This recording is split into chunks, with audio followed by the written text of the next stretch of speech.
মেঘে মেঘে যেমন বেলা বাড়ে, তেমনি জীবনের পথ চলতে চলতে একটা সময় পর শরীরও বার্ধক্য ভর করে। অবশ্য কেউ 45-এ বুড়ে যায়, আবার কেউ 75-ও থাকেন চনমনে। প্রতিদিনের কিছু বদ অভ্যাস কারো কারো শরীরের অকাল বার্ধক্য এনে দিতে পারে।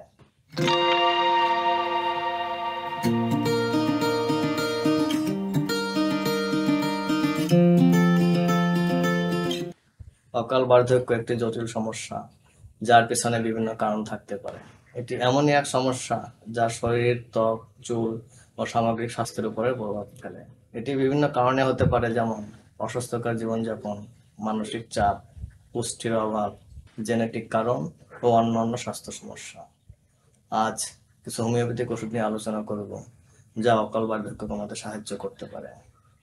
ত্বকের দ্রুত বার্ধক্য, বলিরেখা, চুল পড়া এবং ত্বকের শুষ্কতা দূর করতে বিশেষ করে কার্যকর ওষুধ থুজা। দ্বিতীয় ওষুধ সিলিসিয়া। শরীরের টিস্যুগুলিকে শক্তিশালী করতে সাহায্য করে সিলিসিয়া।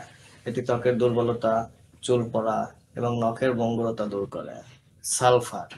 ত্বকের দ্রুত বার্ধক্য, চুল পড়া, বলিরেখা এবং ত্বকের শুষ্কতা দূর করে ত্বকের স্বাস্থ্য উন্নত করতে সাহায্য করে সালফার। লাইকোপোডিয়াম। ত্বকের দ্রুত বার্ধক্য, বলিরেখা এবং ত্বকের শুষ্কতা দূর করে শরীরের টিস্যুগুলোকে শক্তিশালী করতে সাহায্য করে লাইকোপোডিয়াম। পঞ্চম ওষুধ ন্যাট্রামিউরেটিকাম। মানসিক চাপ, দুঃখ বা উদ্বেগের কারণে অকাল বার্ধক্য প্রতিরোধে ন্যাট্রামিউর বেশ কার্যকর। এটি ত্বকের স্বাস্থ্যের উন্নতি করতে সাহায্য করে। ষষ্ঠ ওষুধ জিঙ্কো বিলোবা। মস্তিষ্কের কার্যকারিতা বাড়াতে এবং রক্ত সঞ্চালন উন্নত করতে সাহায্য করে। জিঙ্কো বিলোবা অকাল বার্ধক্যজনিত স্মৃতিশক্তি হ্রাস এবং মানসিক দুর্বলতা কমাতে সহায়ক। অশ্বগন্ধা একটি জনপ্রিয় অ্যাডাপ্টোজেন বা অবিষাক্ত উদ্ভিদ। এটি মানসিক চাপ কমাতে এবং শরীরের শক্তি বাড়াতে সাহায্য করে। এবার আসি ওষুধের সেবন বিধি ও মাত্রা নির্বাচন সম্পর্কে। নির্বাচিত ওষুধের মাদার টিংচার 10 থেকে 15 ফোঁটা করে দৈনিক 2 থেকে 3 বার সেবন করতে হয়। মনে রাখতে হবে, অকাল বার্ধক্য রোধে হোমিওপ্যাথিক চিকিৎসা ধীরে ধীরে কাজ করতে পারে, তাই ধৈর্য ধরে চিকিৎসা চালিয়ে যেতে হবে।